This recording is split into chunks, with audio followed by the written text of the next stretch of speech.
And friends, and you are my friends, and welcome to another match preview show as we sit here ahead of another weekend's round of Premier League games. This week we travel to take on Wolves away in the Premier League.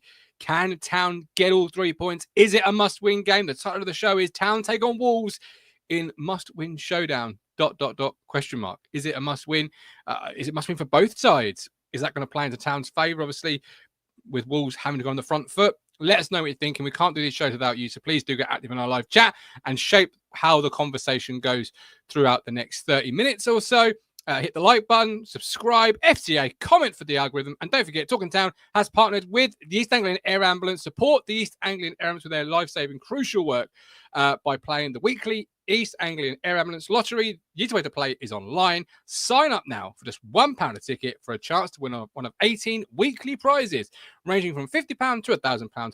Players must be aged 18 or over. Be gamble aware. And what does it always say? If you win the money, you could be lucky enough to pay for the car parking at Portman Road these days with one of those prizes. But yeah, support the East Anglian Air Ambulance. Comment for the algorithm.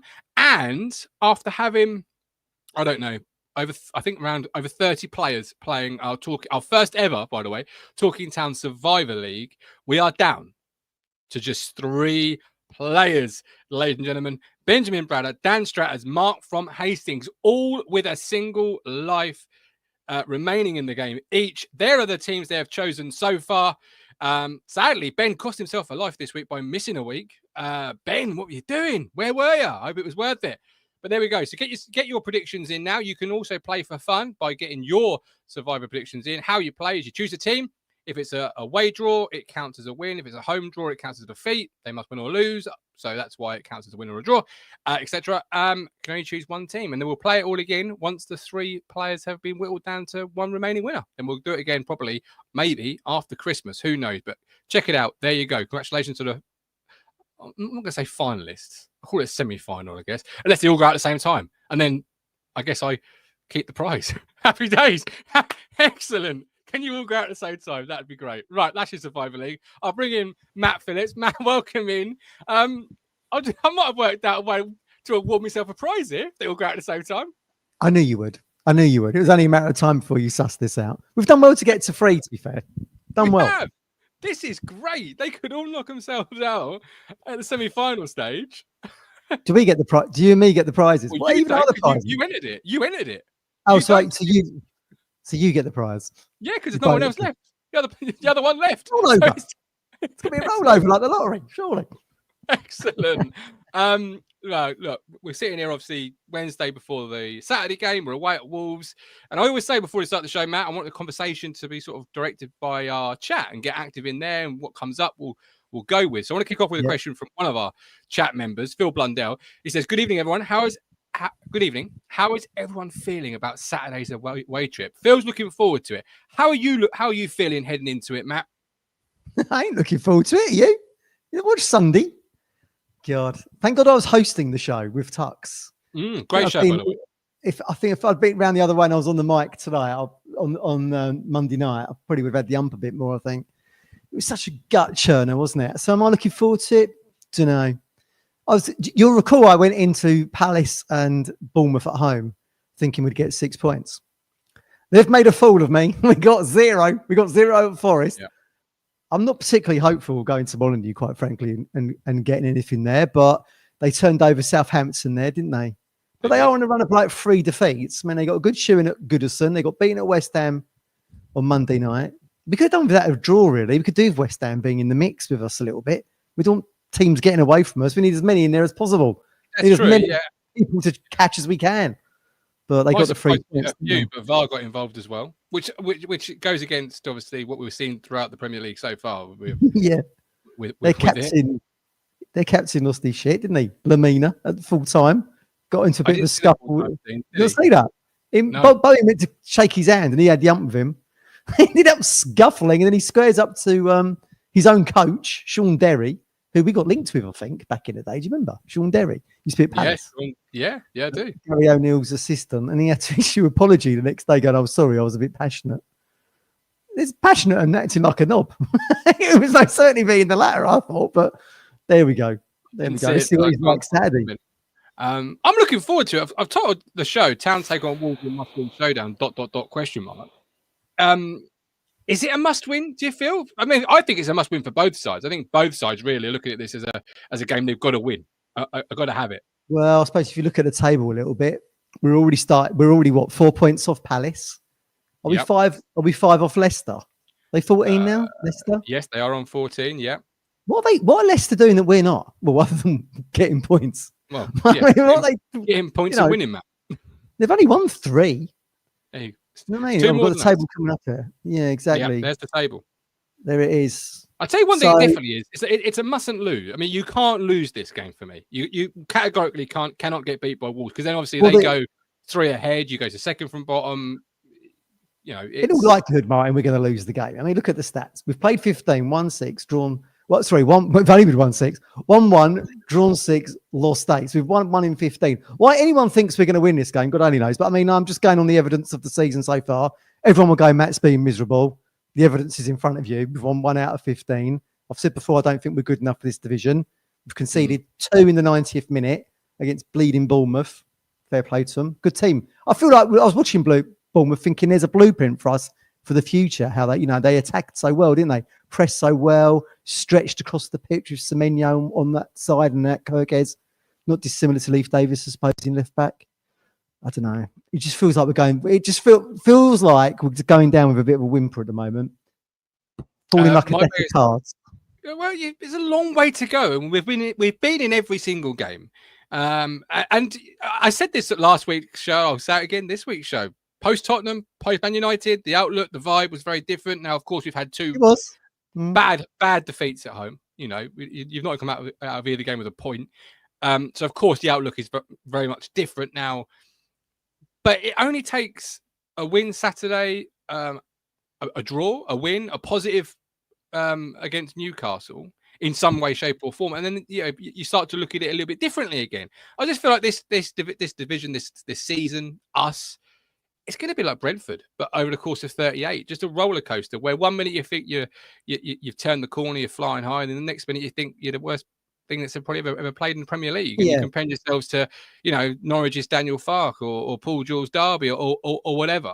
I've seen so many different references over the social media. We've got less points than Norwich had at this point or whatever, and you just start comparing yourselves to the bad teams that the division have seen. And I just think it's a roller coaster, Matt. And I think you're going to have to see, game by game, week by week. And we've got no players in form really in the front 4 positions. That's the big issue. And I've been saying it for a while that you could change. I mean, take the lap away from him because he's our top player and he's been our best player. But if you looked at the 3 behind him, they've all had good moments through the season.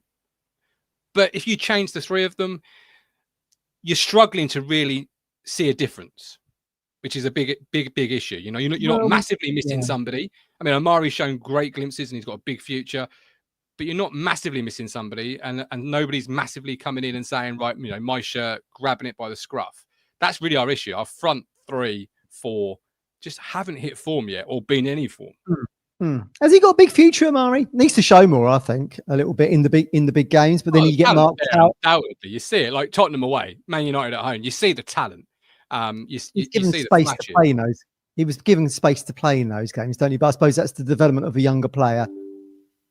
I suppose that's the development of a younger player, isn't it? You're given the space in those bigger games because those teams are on the front foot a little bit. But then when someone like a Palace comes in and kind of negates everything, it's a little bit more difficult. So it is a steep learning curve for him.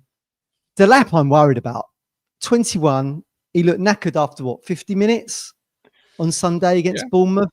I mean, we're saying to Tuck, he plays, I don't know if you remember it, on my side. So as you're looking across mine, he's right in front by the corner flag. He looked so tired on the 50th minute mark, played a really lazy pass to Davis, and suddenly he was under pressure. And I was like, he's knackered already, only 9.5. In an ideal world, you'd sit him out, I think, on Saturday. He's got to be looked after. I mean, he's going to burn out otherwise. And then what you're left with, Al Hamidi up top.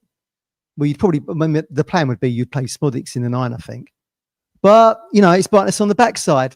Didn't do well enough to get another striker in the summer. It's chased that Ioannidis at the top of the summer. On the back end, Brozier, neither happened. And the buck there stops with no one's going to like this. But The buck there stops with McKenna and Ashton. I know you're not allowed to criticise them, but the buck stops with them. Ditto Muric in goal. The buck stops with Kieran. He signed the bleeding disaster. Signed the bleeding disaster, hasn't he? We'll come to goalkeeper in a moment. We've gone through the 11, but yeah, they would have turned over every stone and tried everything in their power. But yeah, of course, ultimately the good when the good times are here, it stops with them. When the bad times, in terms of the negatives of not bringing this player in, not getting that player. And they are figureheads. Kieran's the manager. They are open to criticism. They've done great things for us as well. But listen, that's what I was trying to say. You can't just have the praise. It's a two-sided coin. You take praise, but also you receive the negative when a fan like yourself here obviously perceives it to be not. We've got Messiah.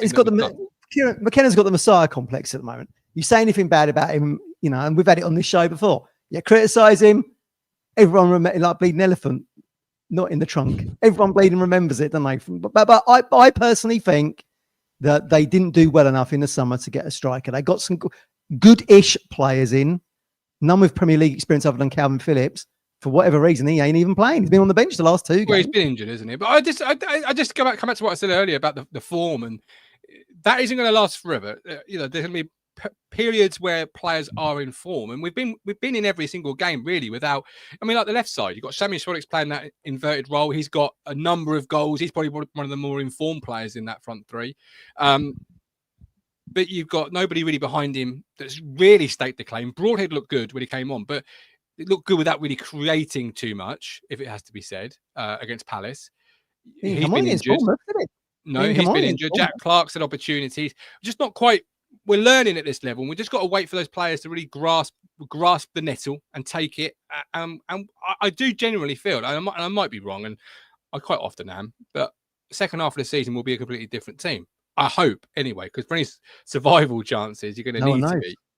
No one knows. No. I mean, we can only go on the fact that that Burley team that does get relegated in the end should have stayed up in that second season in the Premier League, was woeful in the first half of the season. And then from December, January onwards was really good and got to 12th in the division. We ain't going to do that, by the way, but I hope we can do something.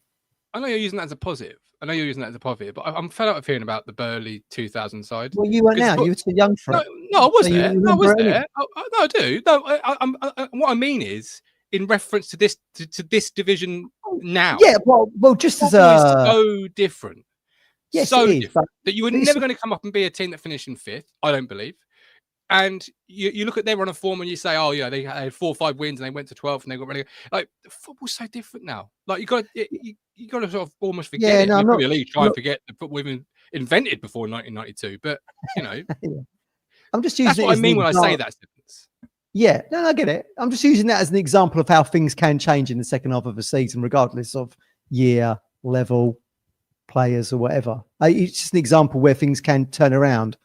It's going to be really steep. It's going to be really tough, like we said to Tux, even at the moment, to get 30 points. What was Forest stay up with 32? We still need 7 wins.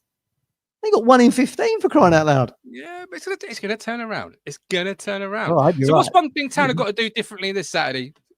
And outside the obvious, score more goals, concede less than the opposition. Outside the obvious answers, tie the goalkeeper to the post like a Labrador outside the post office. You can't move. Stay down. There must be a law within the game that says you can't do that.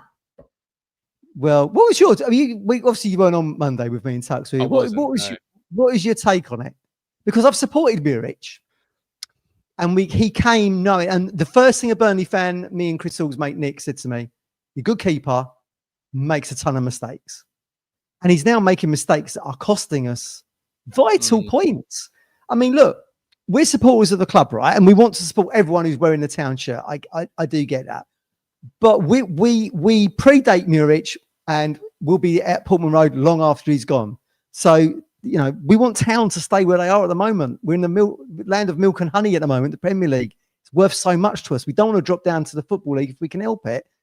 Him having a brainless moment is not going to help us. I don't think Christian Walton's the answer either, quite frankly. I mean, the best keeper we had gone to Burnley, and then we stick 8 million down on the table to get their own keeper in it. It's ludicrous. He's not playing that at Burnley, though, is he? No, because I think they spent a lot of money on that James Trafford. So they feel obliged to play him, I suppose. I mean, there was a debate in the Discord in the week that did Hladky not sign the contract because he felt he was going to Celtic. I mean, that was the big rumour, wasn't it, this time last year? But the Bucks stopped securing on that one, and I know loads of you don't want to hear that, but it's his signing, his player, and he makes really bad decisions. And I've tried to support him, but it's costing us now because everyone keeps saying to me, if we hadn't made individual errors, we could be at 15, 16, 17 points. But we do keep making individual errors. And I said a little while back, my take was that it would take months to rule these individual errors out, and thus it's proving because you saw one again on Sunday. Talking of obviously Wolves, and you mentioned Discord. If you are a YouTube member and you come on at any time, hit the join button, 4.99, cancel at any point. We have now got our Meet the Opposition Discord thread open. Put any questions you've got down in there, and I will, when I sit down with a Wolves fan tomorrow, and that'll be out on Friday, I'll put them to the Wolves fan, and you hopefully will get an answer to whatever question you've got in regards to Wolves. So go to your Discord. If you don't know how to get access to Discord, please see the community tab or leave a comment on this show, and I will come back to you. But as many questions as we can get, and I'll obviously put your name on them, and we'll try and get the conversation flowing as to whatever you want to talk about. That's the point of this show. Speaking of which, get a few comments. We've got Nigel says, in the game, certainly great at times, but points is what's needed. I think a well-deserved win will do a town a power of good. Steve B, I'm sorry, but young players with potential may not be good enough for this league. I think January window will be the most important of those of these past seasons. Joe says, for me, it's game over for Muric. Too many points cost. Legacy says, something at 65 on Sunday. Muric has to be dropped. This was an outfield player. They would have been dropped.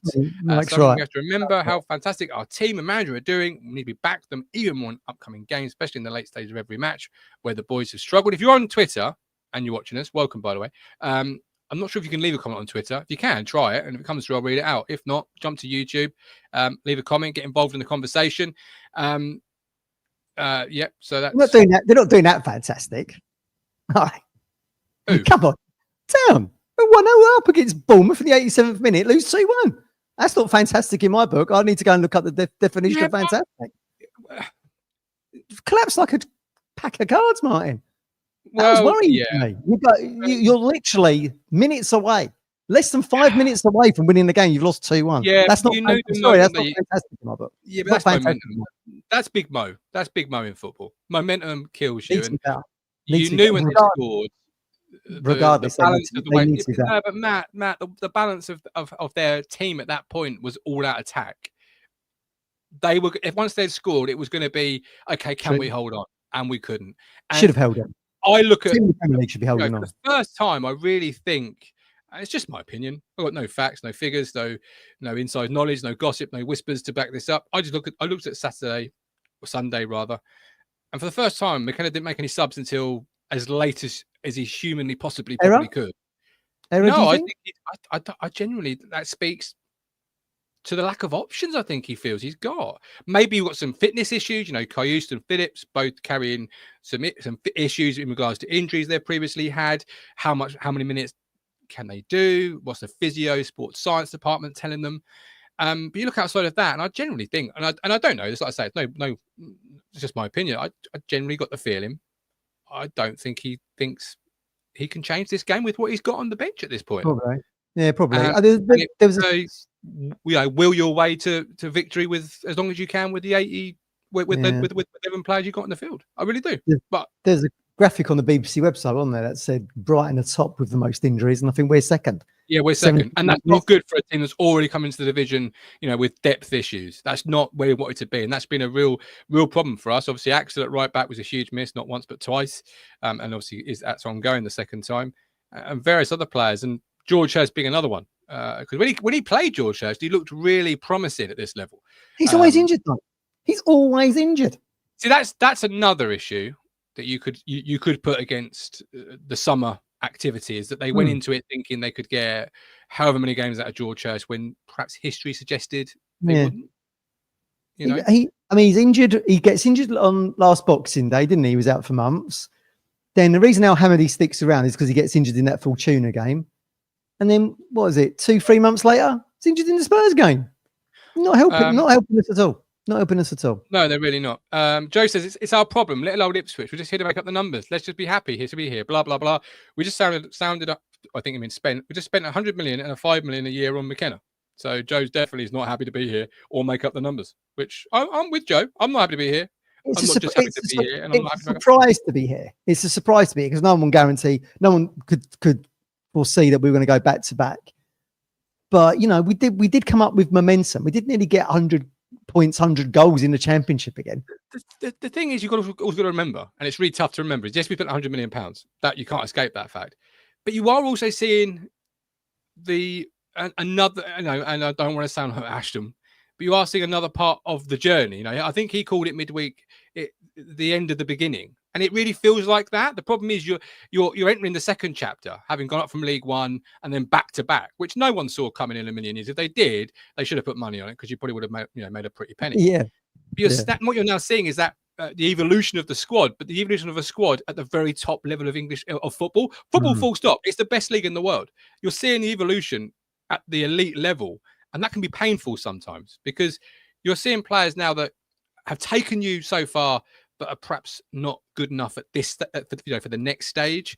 Yeah. You're seeing players that are going to be really good at this level, but not quite now, which is what you need.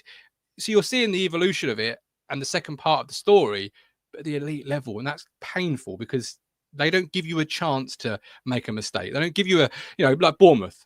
They really had a few sniffs at goal in the first half. Outside of that, they huffed and puffed, maybe second half, it could be argued. But then the last 8 minutes, they only needed to show 2 chances. And it was bang, 2-1. Game over. Bye-bye. Yeah. But by the same token, mine, I know they got Vardy, albeit old man Vardy. They only pipped us to the title by a point. And they're already, 5 points ahead of us? Yeah, but again, their foundation was better than our foundation. They've been in the Premier League not so long ago. Southampton's foundation. I mean, Southampton really should be looking at the division and being like, what? That's a disaster for Southampton. Because they've been worse off than yourself. And it's Southampton. And I wouldn't. And out of the 3 that came up, taking your your blue glasses off for a minute, you perhaps a neutral would have said Ipswich may struggle the most out of these 3 because the squad depth, not being here for a number of years. Yeah. But we aren't struggling the worst out of the 3. But we are struggling. But that can't go on forever. That's why I'm positive. I don't think it can go on forever. I think I do generally, not just saying it to be positive. I am. No one knows yet. Unless you've got a crystal ball like Chandler. We don't know yet. It's just wishful thinking at the moment. I called Wednesday all those points they had on us. And I said, they'll fall away. Wednesday will fall away. Called that. Got it right. Like got lucky more like. Don't give me that. Don't give me that. All right, let's go for the 11. Does Muric start in goal for you? Yeah. Does he start in goal for you? What's the alternative? I mean, I quite like Slicker. But as I said, Monday night, he's looked okay in games where there's not much at stake, i.e. friendlies and Carabao Cup ties. But you ain't starting Kieran Slicker in the Premier League for his first senior appearance. No, but he's got feet. Walton, I called Walton 2-touch for a reason back in League One. He ain't very good with his feet. He's probably on par with Muric, I would say, as a shot stopper. Is he going to make as many? Well, I don't know. If Walton makes a mistake in that game, everyone goes, "Oh well, bloody hell, we haven't got any keepers now." I don't know. It's such a big call, isn't it? I'm starting Muric. You're gonna bad mistake Sunday. Really bad mistake Sunday. But bad mistake at Brentford. 2 mistakes at Man City. Bad mistake at Brentford. 2 mistakes at Manchester City. It did seem like he was back on the Brentford. Really? I mean, I've seen other goalkeepers that I would class as better than Muric making the same mistake. Bart actually against Wolves, funnily enough, made this very similar mistake. And I'm a big Bart fan. So Bart will Carrow Road. Yeah, look, he's made a few. Yeah, you can't escape it. He's made a few, but I genuinely think the more he plays, the better Walton gets in fans' minds. Oh yeah. You said this, didn't you? Yeah, the more time you spend on the bench, the better you are. Only Al Hamidi hasn't got that luxury, sadly, for him. He needs to go off and get loan football, score goals, and then we'll come back and go, yeah, we always knew he was really good. I would probably Walton against Charlton, by the way. If I said after post Charlton 4-4, or was it 4-4? Was it Charlton beat us in the end? 4-3. The Valley. The fourth. No, it's 4-4. We made a mistake in that, didn't we? Yeah. If I said then, in 2.5 years' time, we're going to be discussing, does Walton come back in for a goalie you've signed for £9 million? He's made a few mistakes. admittedly, people would have said, "Nah, no chance. Walton plays the Premier League. No chance." Because that's football fans, right? You're a bit reactionary and bit what's in front of you, or what have you done for me lately? I guess I don't know. I'm trying to talk everybody into sticking with Muric, and I don't know if I'm talking myself out or in of the conversation I'm here. sure if we had Muric on this show, he'd be a very nice bloke. We'd all love him. But he just keeps making errors. And therefore now he's getting on my nerves, and I've supported him. I said he needs support, not condemnation. But that only goes so far. It's getting on my wick now. I'd probably play Walton. Give him a go. We'll give him a new contract. Give him a go and see what happens. See what happens, and bring Muric back to the cup game. But sorry to cut across you there, Matt. But it always feels like that's such a big call with goalkeepers. Like, an outfield player, you'd say, oh, he's rested. He could come back next week. But a goalie, always, when you've dropped your goalkeeper, that always feels like that's a long, long way back for him. Almost Brighton for a goalkeeper to come back from it. Yeah, it does. Yeah, I agree. I mean, it's just not traditional, is it? It's not traditional thinking in football. Other than Brighton did it, didn't they? Was it Jason Still? Was he rotating around with that Verbruggen or whatever his name is at Brighton at one point last season? Yeah, I'd give Walton a go. Why not? He played against Liverpool, did all right in that game. Stick him in. I don't like the ball at his feet. But what I'm saying there, Matt, is if you're sticking him, there's no sticking him in. There's no sticking him in. If you're playing Christian Walton, that's it to the end of the season now. Walton's your number one goalkeeper. That's it. No conversation. Well, how do you work that out? Because isn't that the thinking with goalkeepers, that you've got the confidence, the trust, and then you're straight jacketing yourself, aren't you? Okay, so what do you do? So how many mistakes?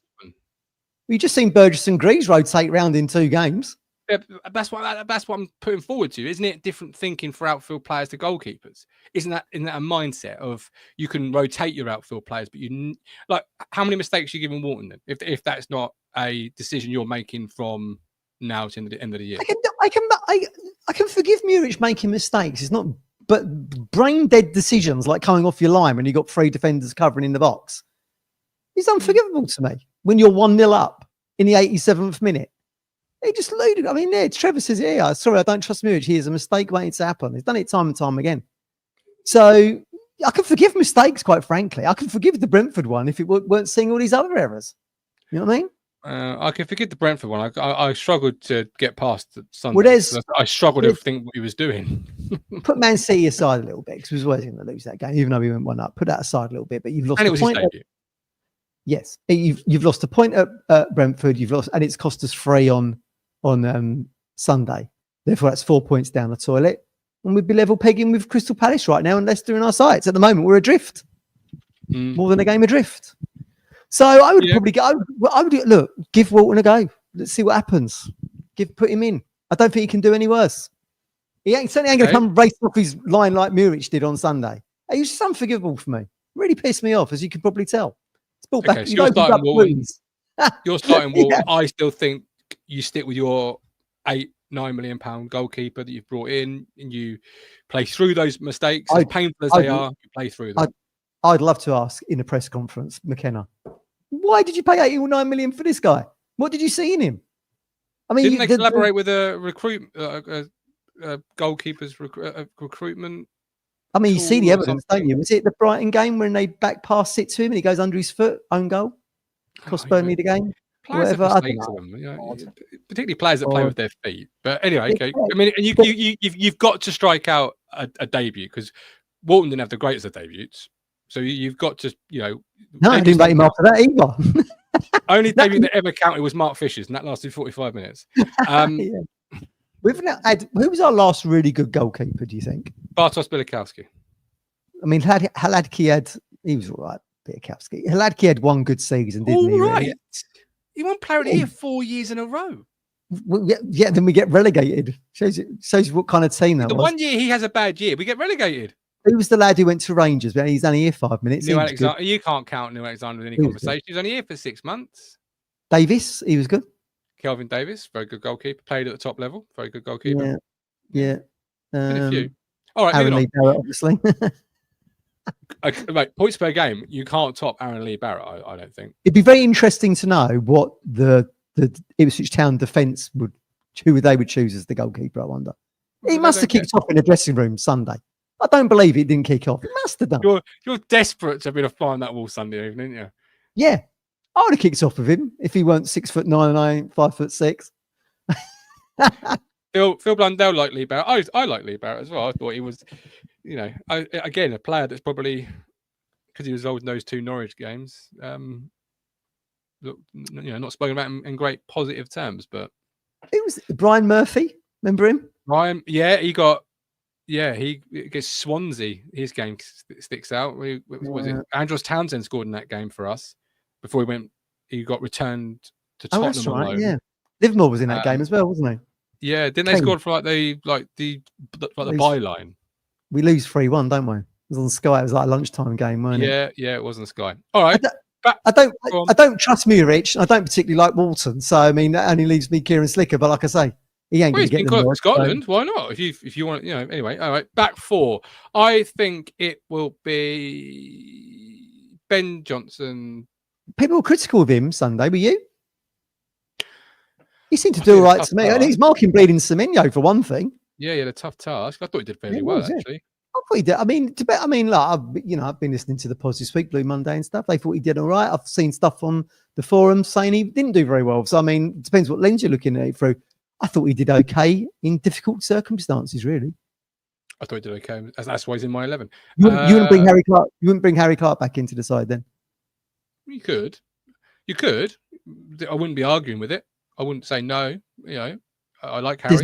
There's not a lot between them, to be honest with you. No. Unfortunately, they're a level below Axel. That's the issue, isn't it? That is, at this moment in time, for sure, you can't argue against it. All right, so back 4 for me is unchanged. Unchanged back 4. Yeah, I mean, for 87 minutes, they did well. And, Burgess, that was his best performance in a town shirt ever for us. That was one of the best performances I've seen in recent seasons, actually, for Ipswich, Burgess. I thought he was absolutely brilliant. For someone who actually I thought I wasn't a fan of coming back into the side because I thought Greaves would come back in. I thought it was very strange that Greaves gets one game and he's gone completely. That was really odd. I mean, that kind of sums up McKenna's thinking at the moment, isn't it? Doesn't really know the solution to the problem that is we're in the relegation zone and we can't win a game. Well, we're doing this to start getting settled partnerships, and I think we're settling on those. And that speaks to what I was saying earlier about the front 3. Cam's out of the side. Greaves has brought in big money. He's out of the side. Gets a chance off the back of an injury, takes it, and you can't see Cam Burgess, letting go of that shirt. And if he's letting go of it, he's kicking and he's screaming about it. We need that type of thing in our left, in our forward areas where players grasp it and refuse to let go of it, kick and scream. Delap does that. Delap does that. No. I said front 3, not Delap. I mean, Delap's for me. Delap's the golden boy. He can't be talked about. Like I've run out of nice things to say about him. He's on fumes at the moment. Yeah, that's why I'd sit him down Saturday. We'll get to that in a minute. But yes, certainly Dara and sit him down. Right, we'll get to that. Yeah, what on it? Okay. Dara and Burgess. Well, they combined for the goal, for Chaplin's goal, for one thing, don't they? Dara heads it down to Burgess in the box. He crossed it. So not only was he a phenomenal defensive display, he gets an assist as well. Yeah. It's a fair play to him. So same back 4, midfield 2. Well, again, I'd go more Taylor. You thought Taylor played good? I thought he played okay. I'm not sure where we are with Houston Phillips' injury. If they're both fitter with more, he did all right, another 7 days recovery time, I'd probably go Houston Morsey. But yeah, I would. I mean, that'd be. I like Jack Taylor. Where does this for a team that's struggling? Well, I don't. Calvin's a lone player, and Calvin has to work hard to get himself back into the mix. And I'm no doubt he'll do that. But my thing with Jack Taylor, and I like Jens Karius, I think he's a brilliant player. I like Calvin Phillips, I think he's a great player. What I like about Jack Taylor, maybe is a little bit different from what we've seen. It's for a team that struggles to create chances, Matt. What's one thing Jack Taylor definitely is going to give you probably once or twice a game? 25-yard shot. And he's not just hitting it and hitting the back of the north stand. More times than not, they're going on target, or certainly going in. Like Sunday, for example, he had one, didn't he, where it was saved by the goalkeeper. He had another one that was blocked for the corner. He brings that ability. Yeah, but he brings that ability to have that snapshot, and he's good at long range shooting. He can make a pass. For a team that struggles to make chances, having a midfield player that does that once or twice a game isn't a bad thing. I feel like Kahusta's got that in his locker, but we don't really see it. We don't see it. No, it's very true. Yeah, good point. So, would you send Phillips back in January? No, you can't ever have too many good players, Matt. We're talking about the bench perhaps not having enough quality on it, and then you're saying, "Oh, well, you're not getting game time. Let's send him back to Man City." No, is he good? What does everyone think in the comments? Would you send Phillips back? How much of his wages are we paying? He's only 150 grand a week. What did you want out of him so far? At this point of the season, what did you want? 18 assists, 15 goals. What? Because he goes from Man City. Like, but what's the realism here? Where's the expectation for a player who has been injured and is looking to get himself, flying again in terms of football? Isn't it a bit galling to you that we're being used to resurrect the career of Calvin a little bit? No, don't care. In fact, if other good players want to use us to reignite their career, then I'd take them as well. He's nothing near the Calvin Phillips of 3 years ago. Nowhere near it. But I mean, I suppose we should have expected that, knowing how his career's gone since Euro 2020 / it was actually in 2021. The move to Man City doesn't work out for him. He wasn't very good at West Ham. He's been, but I mean, like when I've done like the away pods and stuff, and they asked me what he's like, I've said he's been below average, to be honest with you. He was playing quite well in the Leicester game. Then he gets sent off. Then he's back on the bench sitting now. I think he's a lot of money. I just feel like maybe we could get more impact from somebody else, but he's been injured, and that, as I always say, availability is the best ability.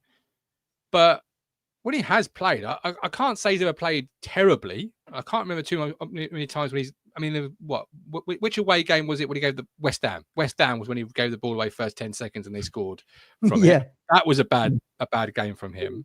He played well against Brentford with He played well against Brentford. He played well against Leicester up until the point where he got sent off. Yeah. I just wonder if there's someone else out there that could have more impact in our midfield for us. Look, we're in survival mode here at the moment. I ain't doing Calvin Phillips a favour because he'll just go. We get relegated. He'll go back to Man City, go off and get another Premier League move or whatever it might be. I don't. But when you look at your options, obviously Morsey, Karius, Taylor, Phillips, Massimo. Is he better than Massimo? Massimo's off the radar. But is he better than Massimo? Don't know. Jury's out for me. I've seen more from Massimo over the last 2-3 seasons than I've seen from Calvin Phillips, regardless of level. Okay. Massimo's had more of an impact for Ipswich than what Calvin has so far. All right, you can argue he's not really had a lot of opportunity. But look, I like Phillips as a character. Like I said on here before, apparently he's a really good guy. And when we went 1-up, he was cajoling the crowd. He was down in front of me, warming up with the subs, getting the crowd going. Fantastic. Gave him a round of applause for that. I just do wonder, just sitting here in the cold light a day after we lose to Bournemouth, just think to myself, there's a slot there that could go to somebody else who could have maybe more of an impact. I think he's too close to Morsey as a player. He's not got the legs. He makes, he passes the ball. He doesn't bring what Houston Taylor doesn't bring the energy. Don't bring the energy for me. But that's what I want to see in that other berth, really, in midfield. If you'd have played a double pivot, you got the CDM, as we like to call him, Morsey. I want someone with a bit more energy next to him. I think you are starting to see it take shape in the sense of, Morsey and Phillips are the two for that position, and Taylor and Karius the two for the more box to box, get around the pitch position. And so, but it's not a bad player to have, is it? If Morsey's suspended, you're bringing in Calvin Phillips. That ain't a bad place to be in, Matt. Whether he's turned up, 10 out of 10 performances every single week or not, it's not a bad place to be for a team that's newly promoted to have that. That's one area where I'm fairly confident in our depth. Really confident, actually. I've got 5 if you count Mass, but 4 quality central midfield players that you could, as it's been shown, play any two with it, and you're going to get a fairly decent performance out of the two. Phillips and Karius, for example, missed, without captain, without skipper Sam Morsey, they played really well together, actually. It's not a bad place to be. I wouldn't want to be, saying, oh no, just let them recall him and losing quality players, even if they've not shown themselves to be consistently quality, because we're still. Well, that's the thing we're lacking, man. We're lacking consistency. He's won one game. Well, that's very true. Yeah, that's very true. I'll take that. I walked into that one. All right, the front three then for you. Who's the front three ahead of them two and behind the lap? Murray on the right again. Obviously, Connor. Can't be dropping Connor after that brilliant goal. No. Stays in the 10 for me. I'm probably going to bring. So this is the issue. Like Delap. He's going to get injured soon if he keeps playing. Yeah. That's my worry. For this game, I would put Smodics in the 9 and I'd bring Broadhead over onto the left. We've got to wrap Delap in Cotton Wool. He's our top scorer. He's not scored for 4 games now. Interesting, that, isn't it? Since the game, his last goal was against Spurs, where Hurst gets injured and falls away. He's not scored since that game. He's just, everyone forgets he's such a huge unit. Everyone forgets he's 21. And I don't know. He was done after 50 minutes it's 5 minutes after the break against Bournemouth. And I'm just worried he's going to get, if he gets a long-term injury, then we're done for, aren't we? We're done Difference for. there is obviously it's 2 games in a week as opposed to 7 days rest or 6 days rest. You know, you've got a bit more recovery time here than he had. He's only done 90 minutes twice anyway, isn't he? Villa and Forest, I think it is. Did he play all 90 minutes against Palace? No, he came off. How did he come on for that game, didn't he? He did. Okay. Yeah. I agree with you 3. Amari, Connor. Well, no, I don't, because I play Schmodics in that left position. And you're playing Delap. And I'm playing Delap because my worry is he's going to get injured. This is my worry. This is my massive worry. I mean, what you got? Newcastle.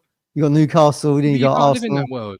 Chelsea, I've been told on this platform for the last 4 years you can't live in that world, Gov. What if they wake up tomorrow, and go training and get injured in training? True enough. You can't live. You can't live in that world. That's what I've been told for the last 4 years. Good management's man management as well, though. You've got. I mean, he seems no problem rotating everyone else around. The only reason Delap ain't getting rotated around is because there's no Hurst to fill the gap, to fill that void. Yeah, but I don't want to go into a game against Wolverhampton Wanderers, who are sitting just below you in the table, but on the same points, in a game that could very well be called a must-win, or certainly a mustn't lose, or whatever term you want to call this, and not start who has been your best player. Like, if you're going to rest him, for me, you'd go into a game where you think, are you really going to get anything against Chelsea or Arsenal? Arsenal away, yeah. Or Ali, you're starting today. That's where if you're going to go down the road of he needs a rest, then I'm saving the rest for the games where you're telling me, or the bookies are telling me, you've really got next to no chance here. So whereas Wolves, it's a big opportunity to get 3 points on the board here. Big opportunity. He's just come at the wrong time, isn't it? Like I say, he just knackered. I mean, what was it when one of the lads put in the chat the other night? Sean Gladden. Why did we only ever get an hour out of Delap? It's because the world is on his shoulders at the moment. The world is on his shoulders at the moment. Demanding position, that lone role. Physically demand. Particularly the way he played. He's played that 9 easy. I mean, look how he combines with Delap essentially for that shot that Kepa saved on Sunday. And I've no doubt he'd combine well with Chaplin in the 10. All right, it's not the tallest striker force in the world, but I never stopped Barcelona, did it? Under Pep, Messi, etc. Obviously, a different caliber of player, but let's not just get too obsessed with having to have some big unit up top. Do you know what I mean? Michael Owen was a phenomenal striker. He wasn't very tall, was he? No, I don't disagree. No, he had many other quality attributes. Obviously, the Ballon d'Or winner there, Matthew, Michael Owen. What I'm trying to do is open the debate. The debate I'm trying to start here is that you can't keep going to the well with Delap. He's going to get injured. He's going to get injured. I don't disagree with you, and I agree. He is looking, as the weeks go on, more fatigued, and a rest perhaps could do him the world of good. I'm just saying that you're going to say to me, if you're going to say to me, here's your games, Gov, which one do you want him to be rested for? I wouldn't be choosing Wolves. If you had to list them 1 to 4, favourite to least favourite, I wouldn't be. There'd be 4. Least favourite of mine would be to rest him. Would be this Saturday. I'm just saying, mate, have a look at maybe not starting him and bringing him on like you did against Brentford. That's all I'm thinking. When he comes on and scores in that game, he does. But you always start best players first for me. Like, and I hear you, and I don't disagree with you. I think he'd say he's looking a bit fatigued, and he probably could. And you've seen it in recent weeks, maybe with the performances. Has he had as many chances? I mean, Man United obviously had. He did against United. He had a couple, didn't he? 2 quality, but Palace and Bournemouth, nothing really sticks out from my mind unless you remind me now that he did. Or 2. Yeah. But that could be a whole number of things. But the world's on his shoulders at such a young age, and he's taken it really well. But he's looking a bit jaded. All right, but I still start him. So that starts for me. But get yourself out there. Yeah. Get the old spray. Get the old spray. The what's that? The deep heat spray sort. Get it on, son. You got to kick now to spray it up. Magic sponge time. Magic sponge. That's still a thing. Yeah, exactly. I'm pretty certain Delap will probably start the game. I'm just concerned that his fitness levels ain't looking good. He was running on fumes literally after the break against Bournemouth. That's a recipe for disaster. But like we say, needs must. Well, at least we what we can rest assured is our sports science team, our physio team. That we're no longer running with a skeleton department where you're thinking, is anyone actually? We could have brought back the ambulance sketch, though, couldn't we? That we had at the top of. We could have done, but you know that this is a really well funded, changed quality, top end professional group, and if the data says he needs a rest, he'll be given a rest, and there'll be no doubt about it. We've seen it, and we've seen it through the injury. I mean, I know this year we've had a number of injuries, but up until this year, we've been very fortunate with how many injuries we've probably received, which is why the success has been also that's helped the success. That's gone hand in hand. Really, you've not had those major injuries. You've managed to keep a consistent squad relatively. I'm not suggesting Al Hamidi comes into that 9, by the way. I'm suggesting that last season's top scorer of the championship plays in that role. I mean, I ain't saying I should be playing that. It's not a drop. It's not. I mean, it is a drop off, but it's not. Not a huge drop. It's just slightly different. You've got a really potent goal scorer playing in that role. You just haven't got the physicality and the, that kind of bulldozer-ish kind of player that Delap is. Difficult to mark, brushes players off the box. It's a fox in the box, Modix, isn't he? It's much different. Yep. It's not that kind of marauding bulldozer, really. Yeah. So it'd be different, but I'd have no doubt he could play that role. I'm sure, like I said earlier, I'm sure Delap would start, but if it was me, I think he needs to be, as a 21-year-old, with all our expectations on his shoulders, he needs a break. I'm saying that right now. Yeah, all right. He can choose between Arsenal and Chelsea. That's his break. Don't forget, if don't live life in pain, give Freddie a call on 01449 613 633. Stowmarket Osteopaths. He's the governor. Freddie, that is. Give him a call. I really messed that whole segue up. I'm going to start again because this is live and I can't edit it out, but you're going to sit there and pretend I can. So remove it from your brain. Call Stowmarket Osteopaths. Don't live life in pain. Freddie's the governor there. Call 01449 613 633. Tell him the governor sent you. I'm going there tomorrow, actually. Can't wait. You normally do that little segue automatically as well. It's burnt on your brain, isn't it, that one? Yeah, it's because you were talking and I was planning in my mind about different ways I could lead into that segue. And then in the end, what came out was just a load of noise and a load of just like, what did I say? Walk that back. All right, score prediction time. Then we've gone through the 11s. We've got some great comments coming in. Give us your score predictions. Don't forget, we are not live, but there is a video called Meet the Opposition Friday night with a Wolves fan. If you've got questions, go to Discord, put them in, and I'll ask as many as I possibly can. I'll obviously ask him his score prediction. Spoiler, I'm going to go ahead and guess he'll probably say Wolves will win. Although, with their form, maybe he won't. I don't know. We'll find out. Matt, your score prediction, please. Phil says Town win 2-1. Okay. Phil also said we were going to finish in Europe. He did also finish in Europe. I love the optimism, Phil. I'm only joking. No, I don't see Ipswich winning this game after Sunday. I think, I've already said we've win back-to-back home games. We've got 0 points. Yielded nothing. So I think we'll get beat. If they beat Southampton and Molineux, I think we'll lose there. So I think they'll do us 2-0. Sorry. Well, it's not fine. But if you've said we're going to win the last 2 home games, we didn't. And you say we're going to get beat Saturday and we win. Can I get a promise from you that from this point on, you will continuously back against Ipswich? Oh, yeah. Absolutely. Because if you get 3 in a row, that's more than luck. That's a little bit of... yeah. That you'll continue to get beat every week. I mean, I know they've lost their last 3 and they Wolves, but they went to Fulham and won 4-1. They beat Southampton, maybe, albeit slightly luckily, I guess. They had a VAR decision go their way, didn't they? But I just don't see. I don't see how anyone can think Ipswich are going to go to Molineux after how we fell apart against Bournemouth. Seems a ludicrous take to me. So, but we'll see. Wow. I'm going to predict Wolves to win. Hopefully, it will be us. That's my take. And I famously don't do predictions, so you never know what I think. Trevor says 2-2. Andrew says 3-2 Town. Jake says 4-0 Town. Jake, I'll have some of what he's drinking. I wonder what the odds are for that 4-0 Town away win. I wonder what the odds got to be pretty lumpy, isn't it? Ain't going to happen, is it? It ain't going to happen. Greg says 3-3. 6 goals in a game. Sounds like Ipswich. Be like the Brentford game then. Yeah, it would. Lynn says 2-1 Town. Triple O says Town win 2-0. Delap and Chaplin. Got a Wolves fan in saying 3-0 Wolves. Sean, who's not a Wolves fan, says also, 3-0. Another sad weekend. Aidy's giving up predicting results.